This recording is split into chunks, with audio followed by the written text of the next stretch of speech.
Yo, what's up, guys? Starting a lesson stream right here. Be enjoyed by my boy Zany. What's good, man? What's up, man?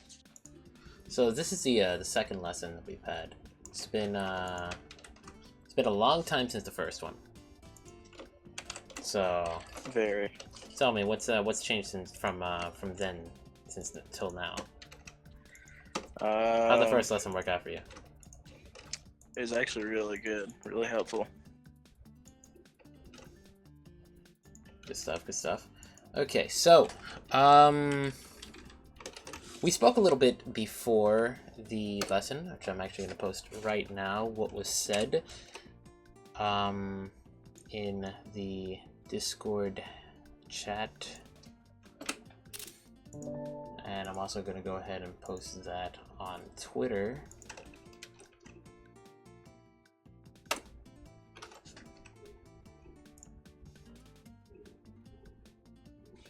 There we go.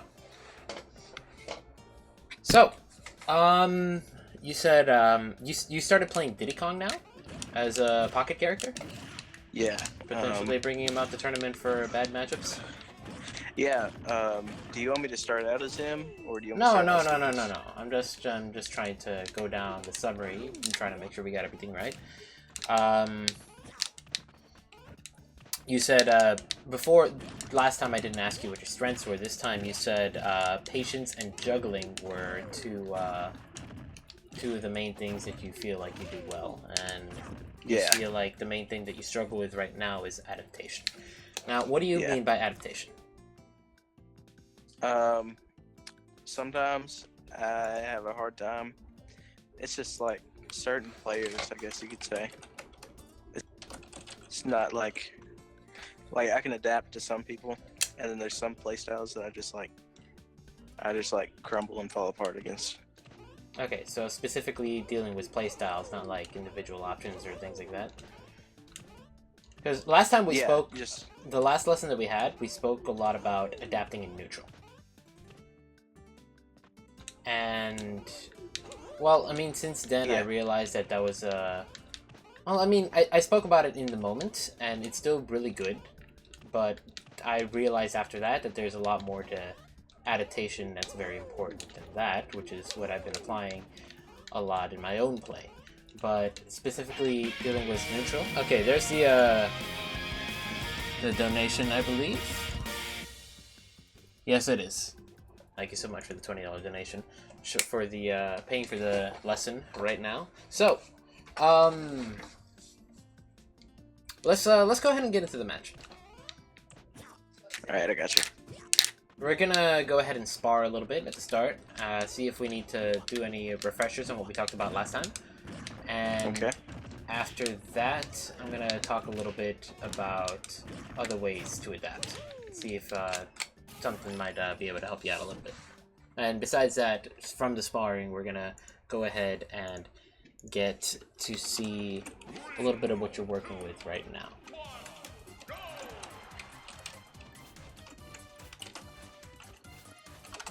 Okay, so let's go. Here's how it's gonna be. We're gonna do a one stock match. After the one stock match, we're gonna take a brief pause so I can write some notes, and then we're gonna do another one stock match. In each game, each stock that we play, I'm gonna be playing a little bit differently. So I want you to see if you can catch on to what I'm doing and try to beat it out. It's gonna be simple at first, and then later on, we'll see. Okay, so let's go.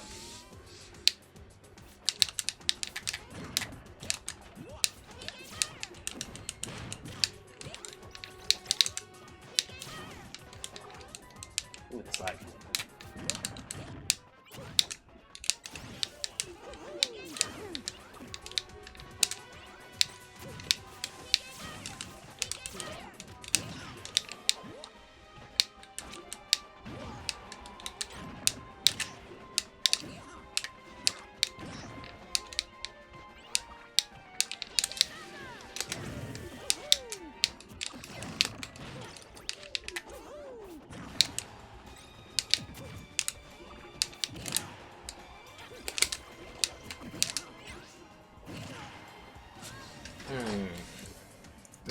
Give me just a moment.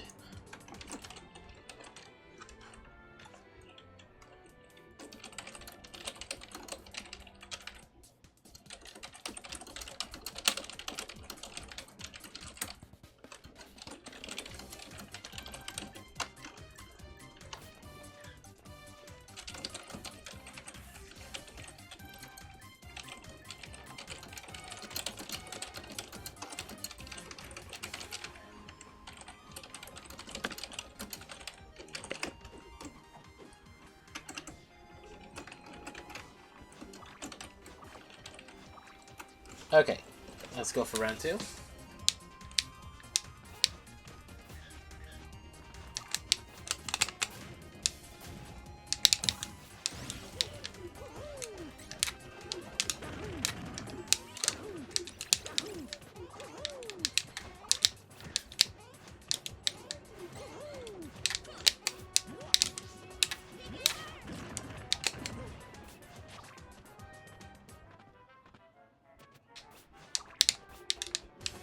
Oh wait, I forgot to. Hold on. Let's restart this. I completely forgot to reset my percent. My bad.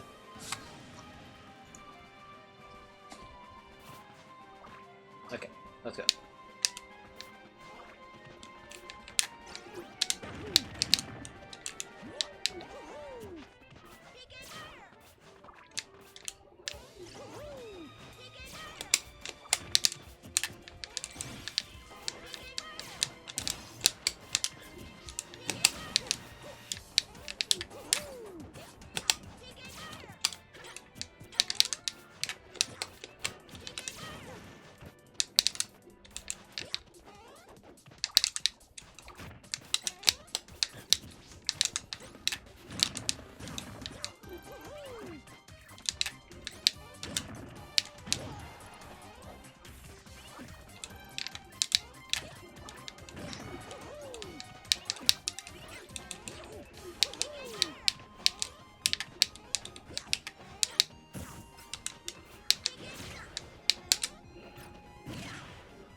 Okay, just give me one moment.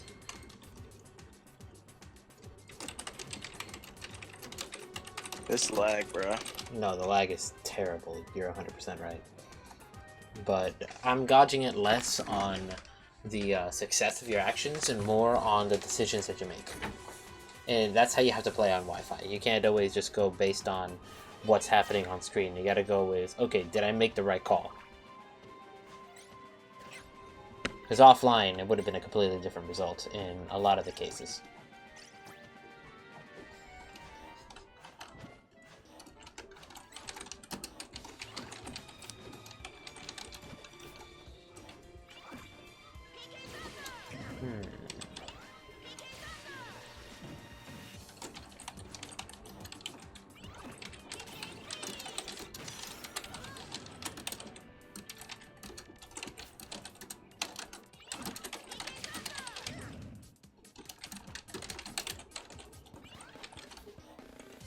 Okay. This next one is going to be a little hard for me to do on Wi-Fi, but we're gonna try it.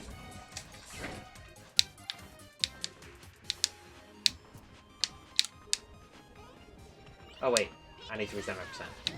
Again, sorry about that.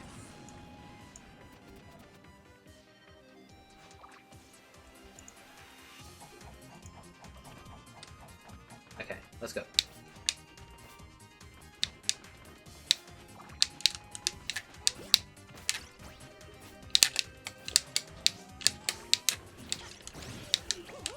Hello?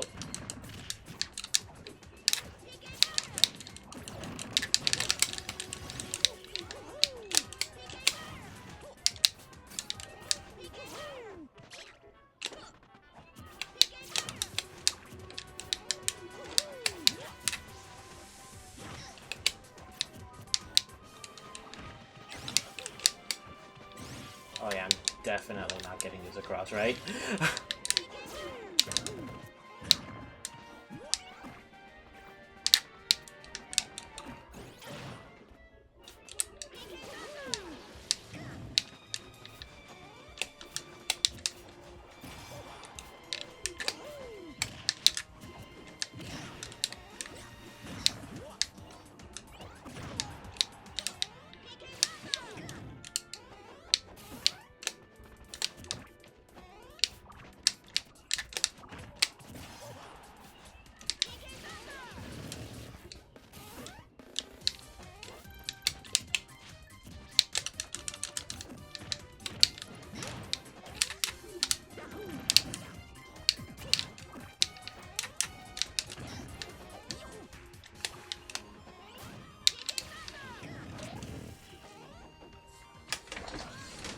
Alright.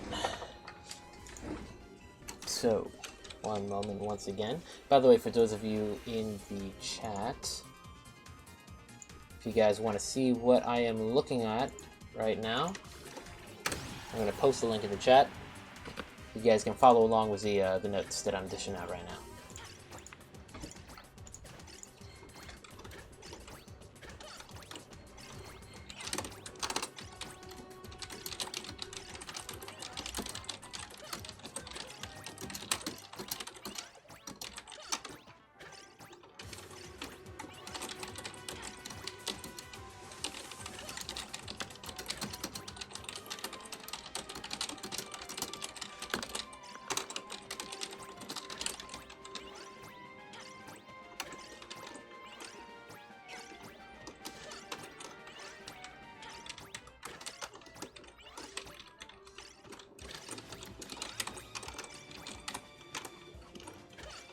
Okay, let's go. One last round.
Oof.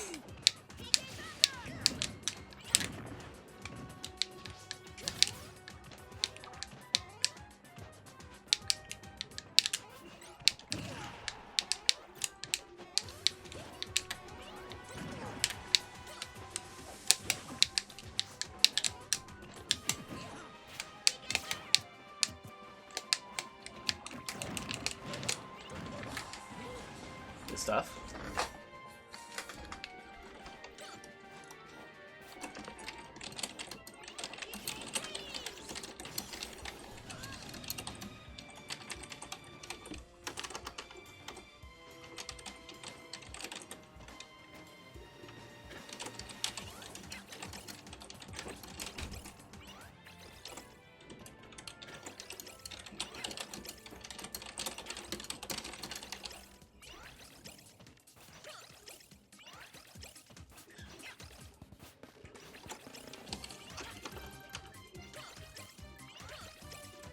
Okay, so let's talk about a little bit what happened there.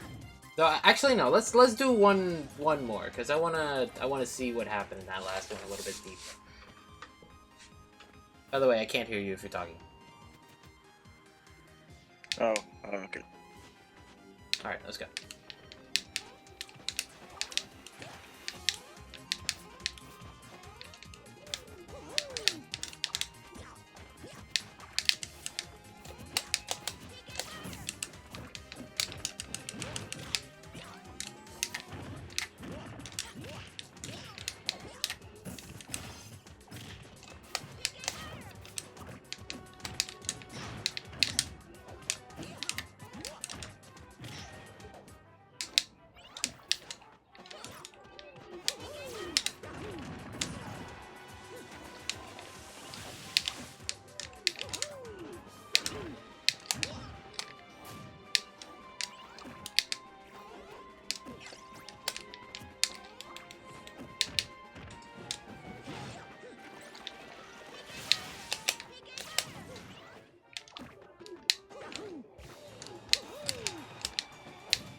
Okay.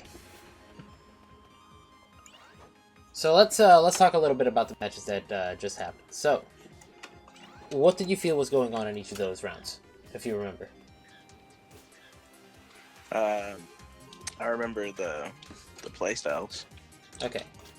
So round one, what happened there? He basically rushed me down. Mm-hmm. Good stuff. How did you feel about how you played against that?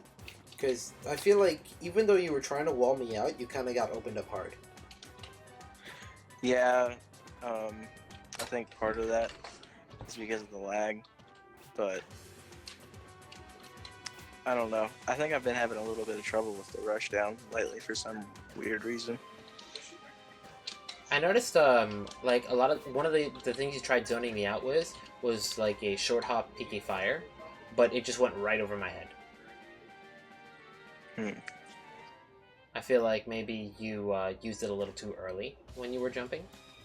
Maybe it's because of the lag, but I was able to get right over it a lot. Right under it a lot. Maybe if you slightly delayed the PK fire, it'd be a lot harder. Alright.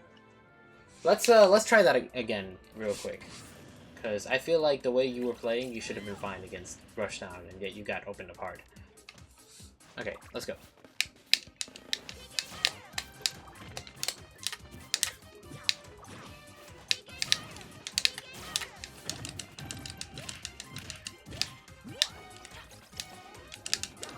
Good.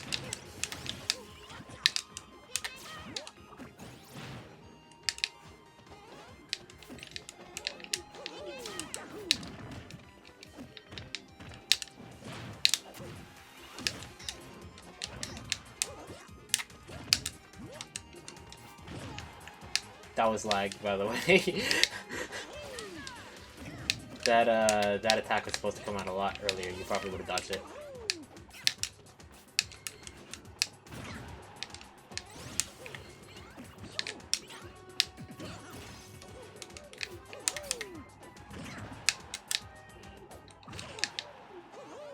Oh, this lag is atrocious.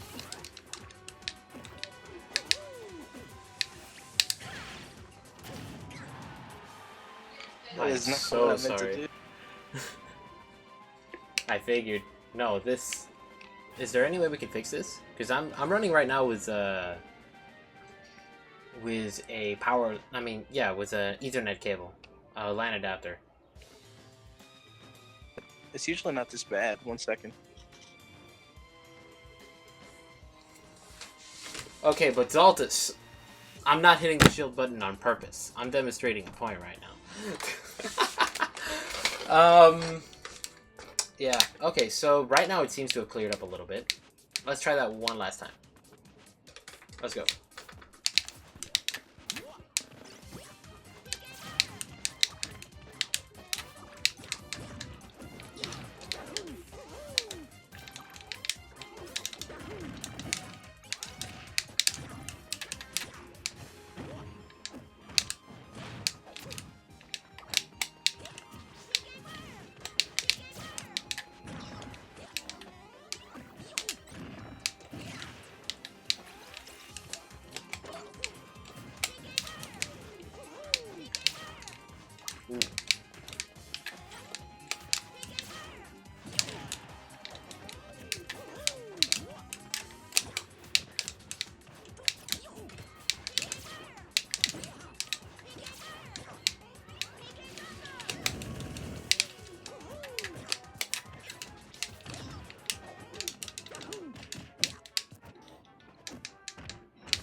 Okay, so one thing that I'm noticing, which Zaltus called out in the chat, is you're not shielding at all.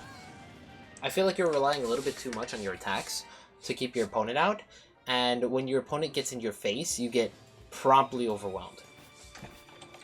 Yeah.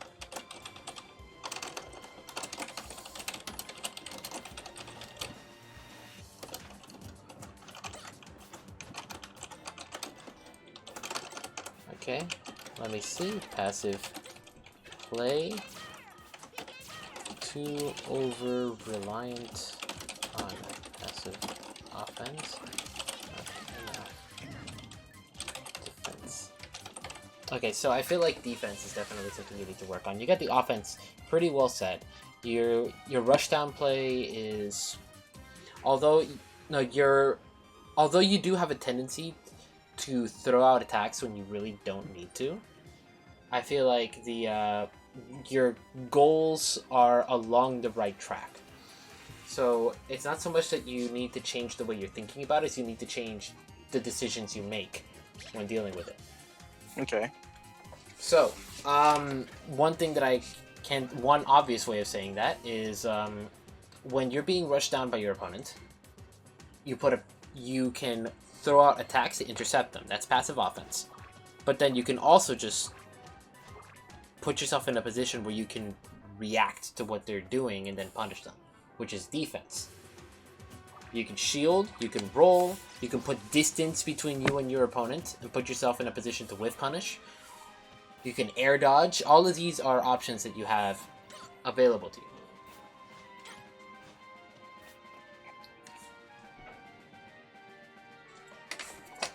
So, let's try it one last time, and then I'm going to delve into a discussion I don't think we talked about last time.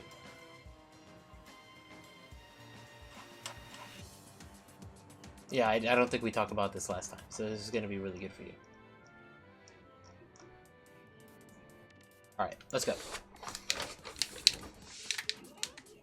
You good? Reset percent. I don't know what just happened, but apparently I disconnected, so. Oh, wow. Okay. So, we're going to spar one more time, and then I'm going to teach you something that we didn't talk about last time. Something very important that I think is going to help you out a lot.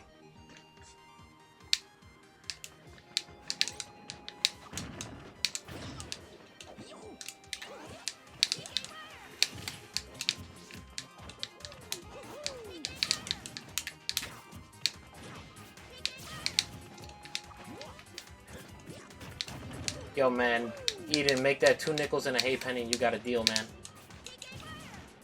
I'll teach you how to get got.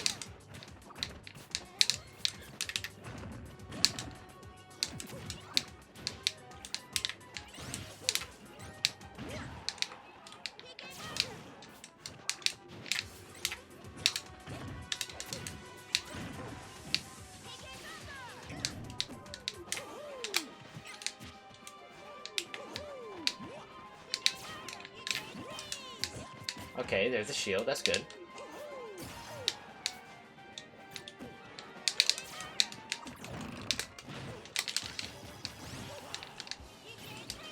Oh, Wi-Fi, I love you. Okay, so that was a little better.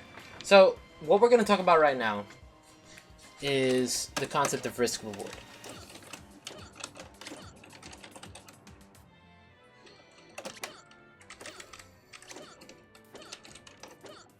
So, with any action that you take, there's an element of risk involved, which is what will happen if this decision doesn't pan out?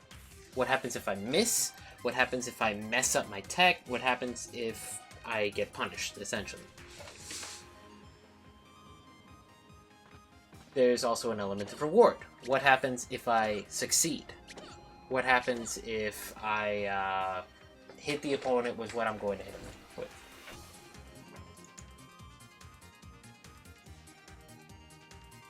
Wait, what's going on?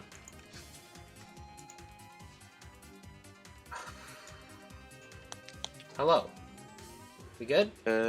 Yeah. I have no idea what even happened.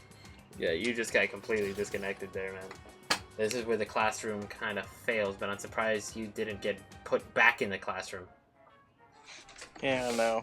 It was, like, weird. Okay. So, hopefully, connection issues don't keep happening. Okay, so, what I was saying. We're going to talk about the concept of risk versus reward. It's something that's pretty self-inherent, but essentially, with every decision that you make, there's an element of risk involved. What happens if I fail? What happens if I miss my attack or mess up this technique? Like we try to go for like Lucas footstool combo or whatever the heck. What happens if I mess it up? Things like that. There's an there's an element of reward as well. What happens if I succeed? What happens if I hit the opponent with this? What do I get out of it? And there's also an element of how likely is this to even succeed? Like, what are the odds that I'm going to get the reward versus the risk? So, any decision you make in this game, you can apply this to. Doesn't necessarily have to be in a vacuum, but we're going to talk about it in a vacuum for now. So let's say, for example, a common approach option that you like to do, which is approaching with tether. Exactly that. So, let's say, what's the reward involved? What happens if you successfully hit someone with this? It's possible you can get a grab. Mm-hmm. So that's a pretty good reward, because Lucas gets a lot off his grabs. Now, what if you fail? What if you miss or your opponent blocks the tether? Like, you come from the other side of the world, you come in with that tether and your opponent blocks. For sure, I'm going to get grabbed. Mm-hmm. And depending on the character that you're fighting, that could be very bad.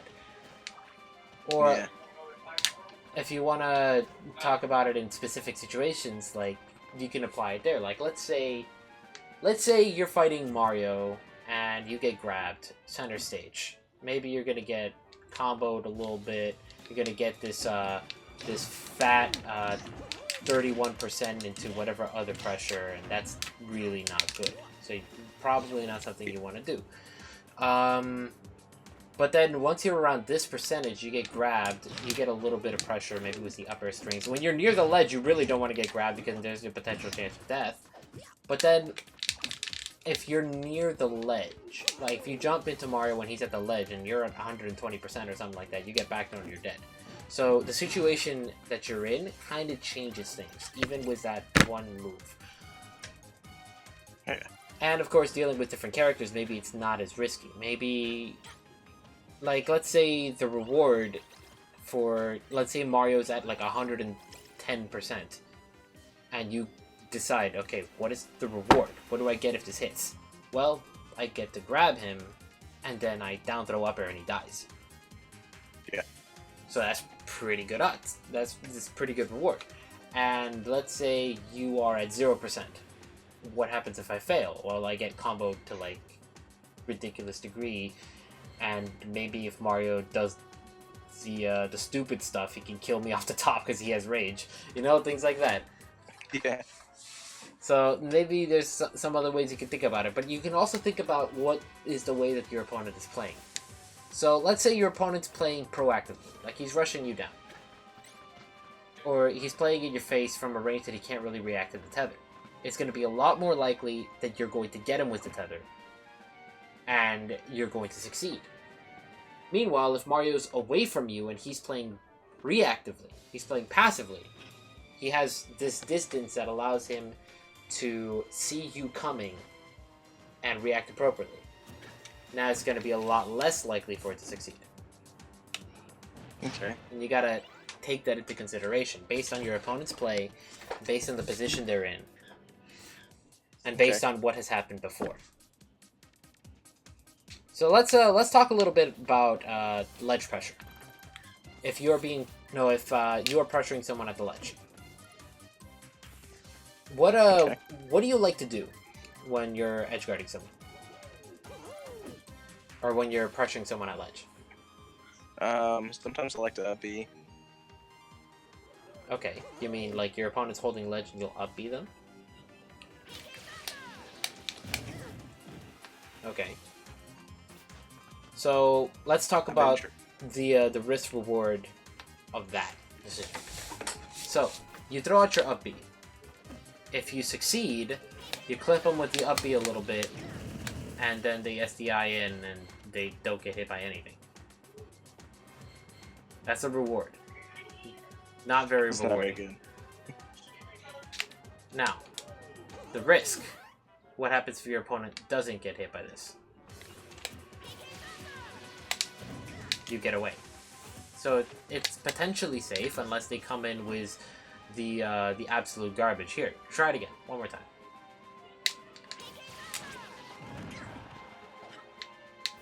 Essentially, the risk is you reset to neutral. Or maybe against some characters you die. Because like if I was playing Shulk and you tried that on me, I would just air slash from ledge. And if you're a high enough percent, you're going to die off the other side. Yeah. Something I've been trying to do is like space myself close enough to where if they like neutral get up, I can get a grab, or if they like roll, I can just up tilt. Okay, that's good. Reactive edge guarding is a fantastic way to ledge. No, reactive ledge trapping is fantastic. I definitely want you to develop that. That's really good. It's going to be almost impossible to show on Wi-Fi. Now, what if they jump and you're doing that? What can you do there? Say I'm just gonna like run back, take more of my stage control. Okay, so you're essentially going to use the position that you have available to try to cut them off and try to keep advantage. Essentially take center stage.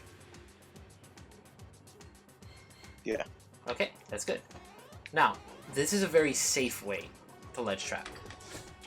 Safety, though, isn't entirely how you're going to win video games. So there's the element as well, like, it's really good to make smart decisions with higher reward and lower risk. But once you know what the opponent is going to do, that completely skews the chance of success part of this whole equation. And that's where adaptation comes in. So, there's, when you're adapting to specific options, there's 3 things you want to keep in mind. There's observation. You want to see what your opponent is doing. See what their tendencies are. There's conditioning. You want to guide them towards making the decisions that you want them to make and discourage the decisions that you don't want to make. No, you don't want them to make. And then there's the punish. You want to make sure that when you punish them, the reward is worth it. Because that's when all the conditioning that you've developed might go kaput, depending on the opponent you're playing. If they're an adaptive opponent, everything will only work once. Okay. So, let's say you've conditioned your opponent to roll. What are you going to do to get that hard punish? To get a hard punish? Mm-hmm. That is definitely a way to get a hard punish, so long as you can make it worthwhile. I'll try to like pivot grab. And then back throw them off? Well, if they're at 100%, but... So you would back throw them to get the kill, essentially? Yeah. Okay, that's respectable. Alternatively, you got the down throw to get the up throw, the down throw up air. Things like that. Okay. I know a lot of Lucas players would probably go for the up smash, but that's a little high commitment. I go for it sometimes. When you really want to assert your dominance, I'm assuming. Yeah. Okay, so what if they're going for a ledge jump? What's your hard punish there?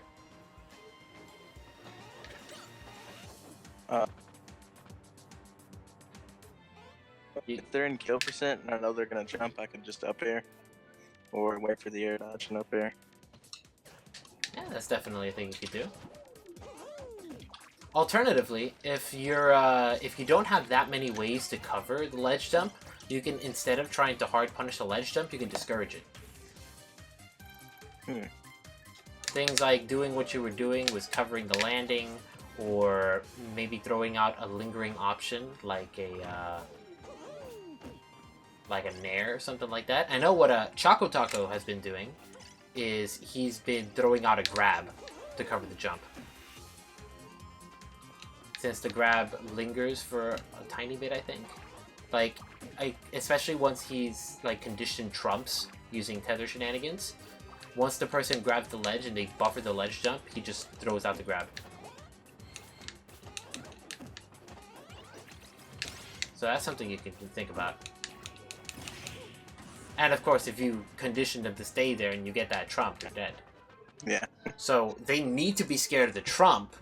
Because the trump might be a default thing they're looking for, you can completely use this to your advantage to force them to get off ledge immediately. Once they're forced to get off ledge immediately, the only 3 options that they have available that will not get them trumped are ledge roll, ledge jump, and get up attack.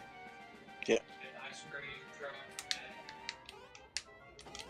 So at that point, you can capture whatever they're going to do or try to discourage certain options and then just punish them hard for it. Because you know that they're going to do it immediately. You don't have to guess when they're going to do it.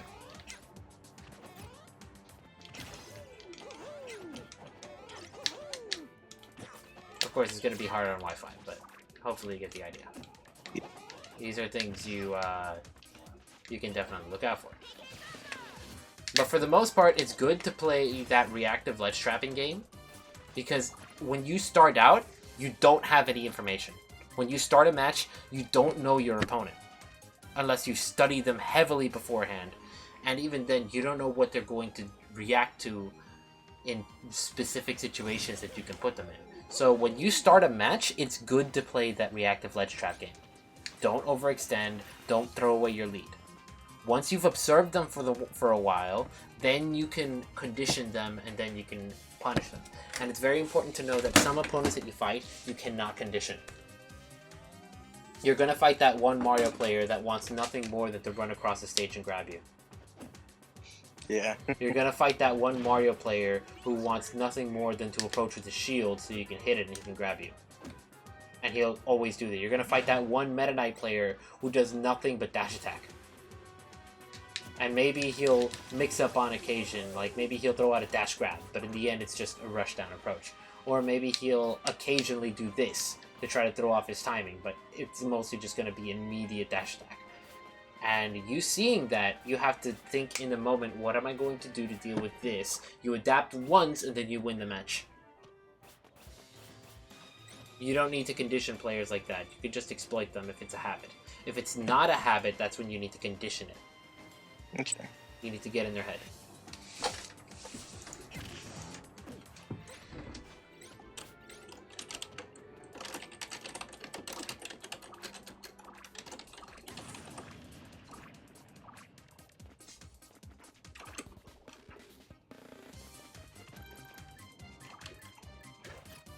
Okay. So I'm going to go ahead and write this here.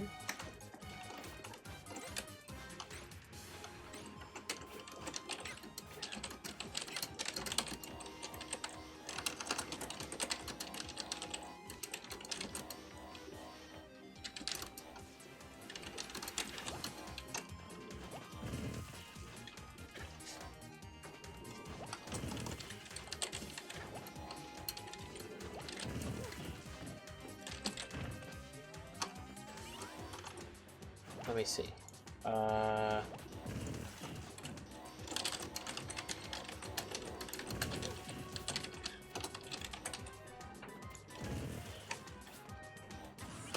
write this here.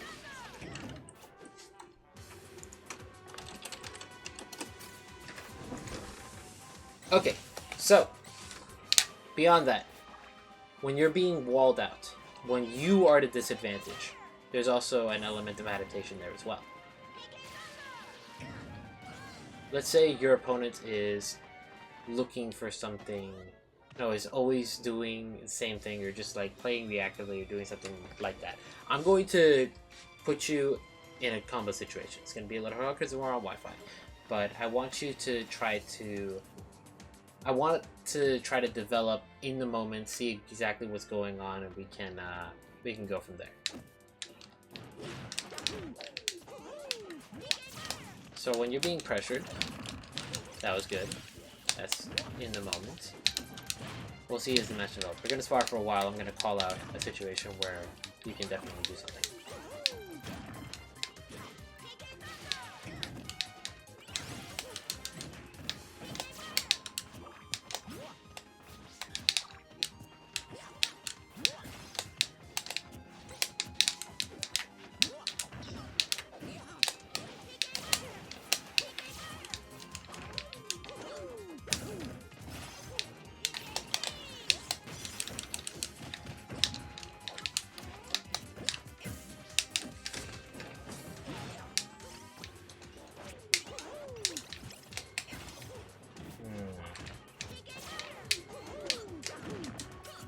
I'm noticing a few habits and patterns that you're going through right now when you're in a tough spot.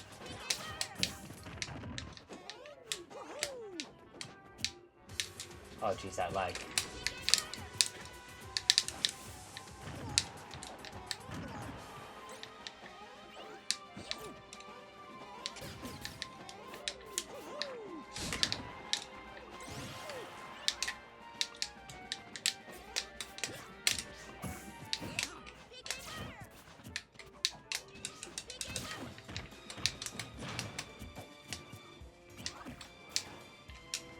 Oh geez, the lag stopped me. Okay, so there's one thing that I noticed that I want to call out to you right now. You have a tendency, when you're in a disadvantaged position, like getting off a ledge, to hold forward. Essentially what you're doing is you're going towards me, trying to reclaim that center stage, and trying to knock me back if I am in your way. And the issue with that is if your opponent catches on, then you're making your path very predictable. I almost punched you several times, but Wi-Fi stopped me from doing so. Which is why I'm calling it out. So, let's put you back in that situation. Essentially, when you're on ledge, one of the things that you'd like to do a lot is drop off, double jump fair. Straight into me. And if your opponent's playing reactively, then they could very easily catch you out when you do that.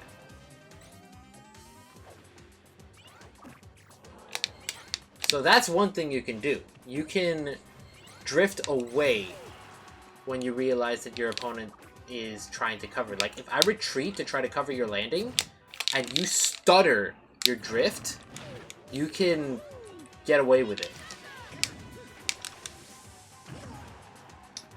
But if you keep going in one direction, your opponent sees it coming, and they go all the way back, they can cover your landing hard. Like right there. Yeah. Another tendency that I've noticed from you is that you like to stall your fall a little bit when you're off stage using your magnet. And it's not a bad thing in its own. Stalling is a powerful mix-up. But the thing about mix-ups is that oftentimes they make you vulnerable. And even though, like, the strength of a mix-up is changing the situation to something that your opponent doesn't expect. But the issue is that a lot of mix-ups tend to be less safe than the original option, which is why your opponent would normally expect the original option. If you if you mix up too much, if you rely on that mix-up too much, then your mix-up will become your new expected result. If you magnet off stage too much, your opponent will expect you to magnet off stage, and that is where you die. Because it's a lot easier to punish you if you're stalling yourself than it is if you're falling in that position. Because when you're falling, you have the ability to air dodge, you have the ability to do all this other stuff that you don't have the ability to if you put yourself in lag from the stall.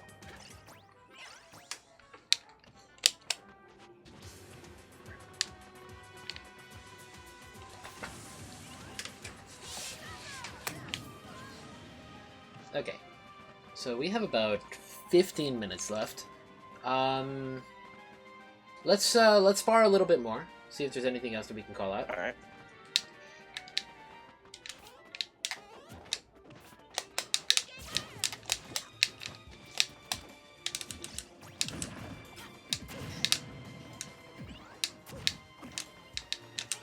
There's the hold forward, which I would have punished if I didn't miss input. This is the only reason I'm calling it out. If something's working, you can keep doing it without worrying about it. But I'm telling you about it because it's something that I tried to punish and failed because of Wi-Fi.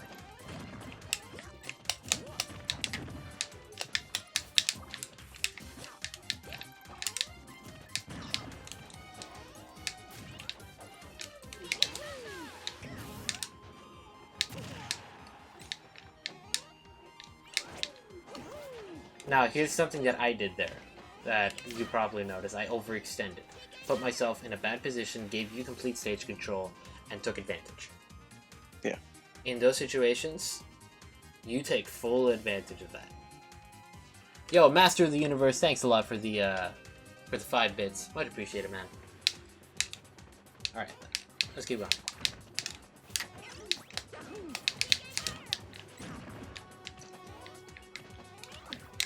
Oh, I remember why I brought it up. Since I overextended, what you want to do there is you want to take advantage. What you did instead was you ran to center stage, trying to get away from me. You don't need to get away from me. When you're in that position, you want... No, I want to get away from you. That's like completely flipping the situation. You need to definitely take advantage of that. Good stuff. Punishing my hold forward. Punishing my Wi-Fi.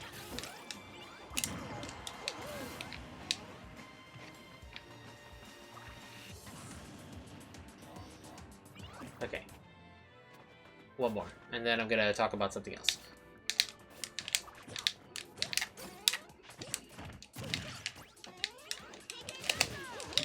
Oh, okay.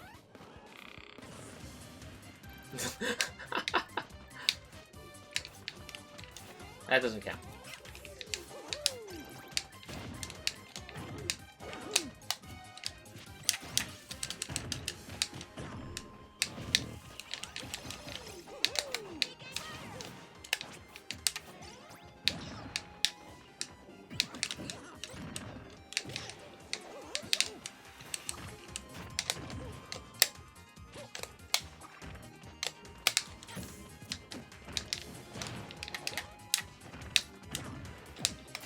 You also have a tendency to air dodge low to the ground when you're being juggled.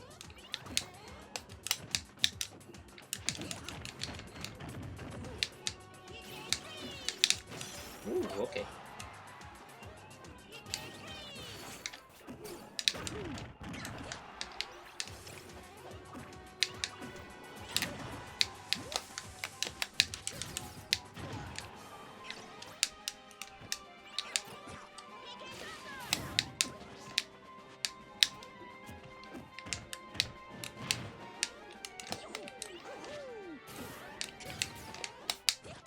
Good stuff.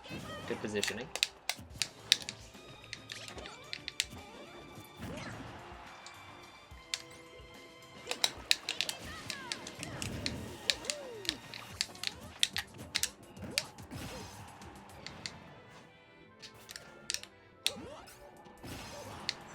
Okay, so some things to talk about.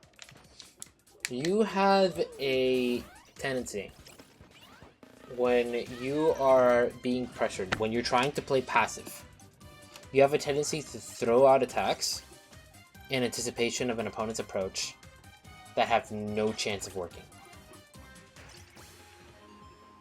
Things like, F smash. yeah, like a pivot F smash when I'm over here. It's not going to work. Or like up tilt when I'm at roll distance. Maybe you're expecting the roll, but it's a very low chance, especially if what I've been doing when I've been approaching is mostly like running and shield. Things along these lines put you in lag. And when you're in lag, that gives me a frame advantage against you, which makes it easier for me to take advantage. There's less options that you have available to you, meaning there's less things that I have to guess. And if it's enough lag, like for example, you throw out a rogue up smash, then you're giving me the license to do with you whatever I want to. Okay, yeah. So you definitely want to cut down a little bit on that. When you're throwing out attacks, you want to do so with purpose in a way that, like, first off, there has to be a chance of it working. Otherwise, it's a wasted move. Because I'm not going to be... Like, let's say I'm at this distance and you throw out a fair. Not necessarily to hit me, but just in front of me. Like, at least at this range, even though, like, for example, if I'm doing this, If you stand still, these backers are not going to hit you. But if you move forward, then they will hit you, and that's the purpose. I'm zoning you out. But if I'm at this range and I'm throwing out back airs, there's no chance in hell that I'm ever going to hit you. Unless I'm baiting you, it's a wasted move. Even if I'm conditioning you, like, maybe someone might get conditioned by this, but honestly, your opponent might just as well be empty hopping with lag. There's no chance of it working from this distance. It's the same thing, like, if I'm doing some dash dance shenanigans from this distance, I might as well just be standing still. Because you can react to anything I do from this distance until I get close. When I'm close, that's when movement shenanigans start working. Because that's when you can get thrown off because you're trying to wait for what I'm doing from this position. And what I'm doing from this position is not something you can react to. But besides that, if I'm at this distance, it's not doing anything. Same thing if I'm throwing out attacks from this distance, it's not doing anything. Okay. Like, me preparing that back from across the world, the only thing I'm doing is telegraphing my next option, which could be used for conditioning, because I might just go for a grab or something like that. But honestly, you can back off and completely negate the entire situation, or you could just hit me while I'm in lag. So, that's something to keep in mind. Keep your options open. There's a very powerful thing that you can take advantage of when you don't press buttons when you don't need to. For example, when you're ledge trapping reactively. If you press a button in anticipation of me doing something, like if you throw out a fair anticipating like a ledge dump, that's giving me the opportunity to on reaction get past you. It's the same thing, like, there's a friend of mine who plays Falcon. A lot of the times when you're on the ledge, he's just going to hold the A button.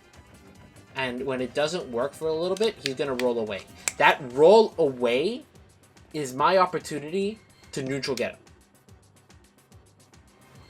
Because there's nothing he can do about it. He committed to the roll.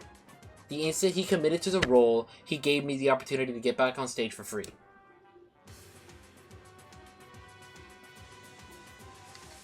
So, if you...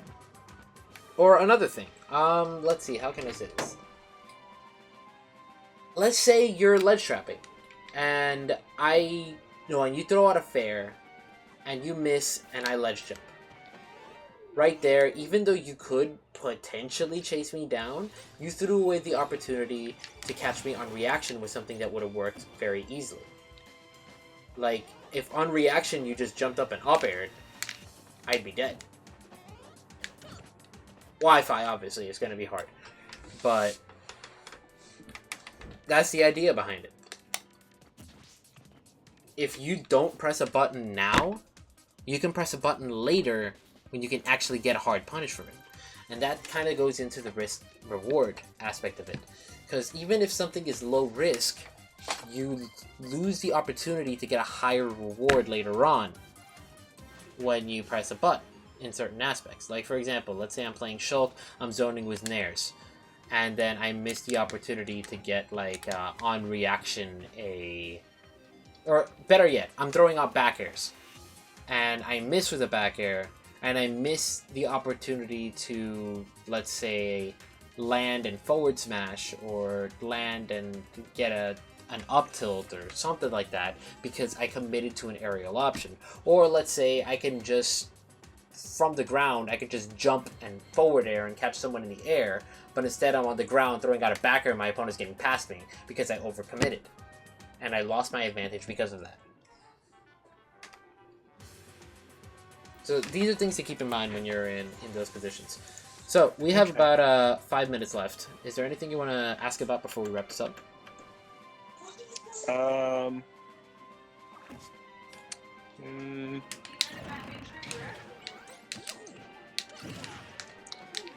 kind of you said the thing that Choco. Yes. Talking about the grab, reading the ledge jump. The idea Yeah, behind it is if you condition the opponent to immediately jump, then you can just fish him out of the air. Because you know when they're going to do the ledge jump. All you gotta do is just time it. Because they're gonna do it immediately because you threatened them with the trump. Alternatively, if they drop off, you can catch them out. If they do like a get-up attack, the grab will hit them as well. Okay. That's the idea behind it. It's gonna be hard to do on Wi-Fi, but it's definitely something you can practice on your own.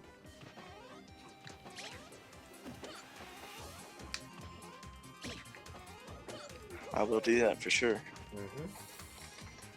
So, one more thing.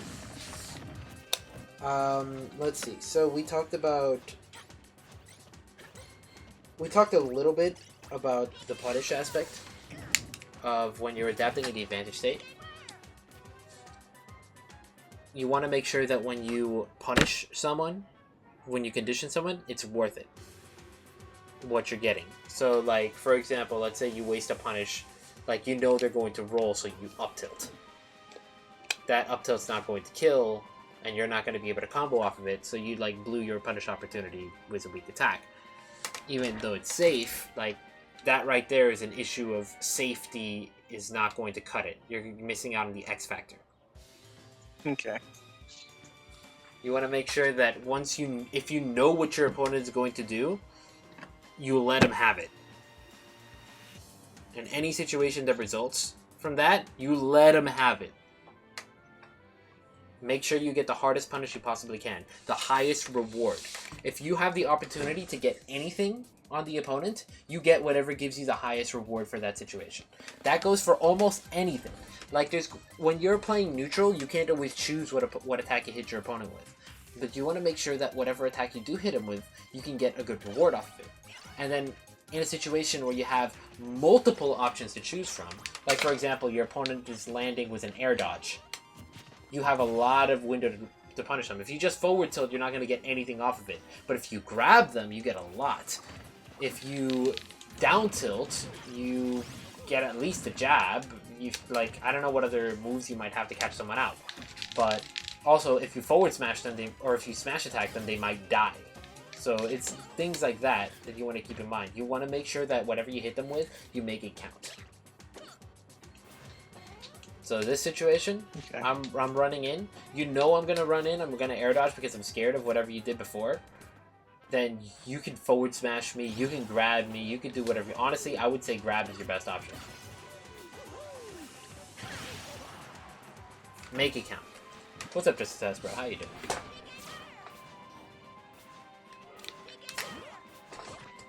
And of course, all of this ties in with the other stuff we talked about in the past. So definitely, you want to review the notes. I'm going to send you a link to a Google Doc of the notes from today and the notes from last time as well. So okay. You'll definitely be able to refresh on all that stuff because it still applies. You still have the same tendencies that you did last time when we did the lesson, which was before you were focused on passive offense with a tendency to hold forward. Now you're focused on offense in general with a tendency to hold forward. So the main things I want you to work on are thinking about the risk-reward of the decisions you take and making better decisions overall, especially when you don't know what your opponent's options are. You have your chances of success in neutral because you're not entirely sure what's going on. You just know the safe options and what's likely to work, what's likely to not work. You want to think about high reward, low risk. As low a risk as possible, as high a reward as possible. And depending on the situation, things might change. So like, for example, let's say you have 2 stocks left and a decision is likely to get you killed. But it's also likely to win the game. That might not seem so bad. But if you're at 1 stock left, you lose the match. So now it seems worse.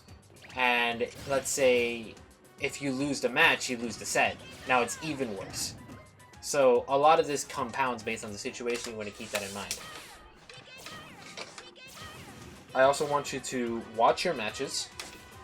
When you get hit in a certain situation, you want to realize why you got hit. you want to realize what you could have done instead. What would have been a better decision? What was the risk reward of the decision you made? Beyond that, let's see. Your defensive play needs work. So I definitely want you to think about whiff punishing the opponents. Not just covering them proactively based on what you think they're going to do, but instead taking initiative, or rather, instead not taking initiative, letting them step forward and mess up, and then you whiff punish.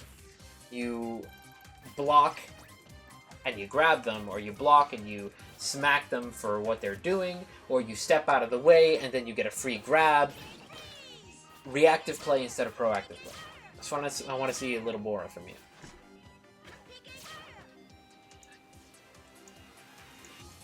Everything has its position.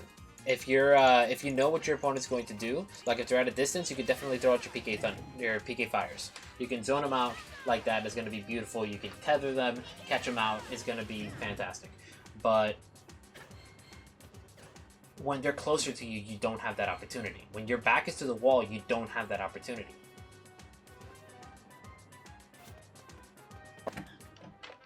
You can't PK fire from this position.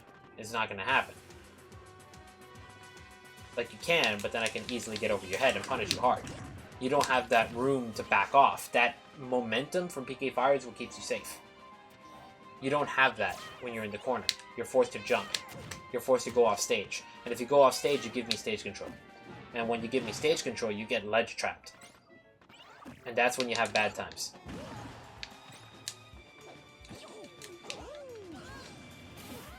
Very bad times. Very bad times. So in those situations is where you want to be a little less proactive, a little more reactive. You want to let your opponent overextend and take the position from them. When your opponent is trying to wall you in, you can shield to block an attack. You can roll to get out of dodge. You can air dodge past them, use their momentum against them to cross them up. And if they're playing this wall game here, if they stay too far away to the point where you can throw out attacks without repercussions, that's when you can zone them. But if that's not what's happening, if they're getting a little too close for comfort, you don't want to do that. Otherwise, you're going to get manhandled at the sign of the first opening you give them. You don't want to give them an opening. Force them to make the move. And use whatever you can to turn the situation in your favor. Anyways, that is all the time we have for now. Thank you so much. No problem, man. If there's anything that you want me to clarify, definitely hit me up. And of course, you'll have this this VOD available for 2 weeks from now for you to watch over. I'm going to try to get the notes done as soon as possible, and pretty soon I'm going to be uploading the lessons that we've had in the past that I have not uploaded onto my YouTube channel. So, well, you'll have this lesson as a resource over there pretty soon as well. Anyways, thanks so much for the donation. Hope this lesson has helped you. Glad you got enough from the first lesson to come for a second one, and I'm really hoping that this takes you to that next step.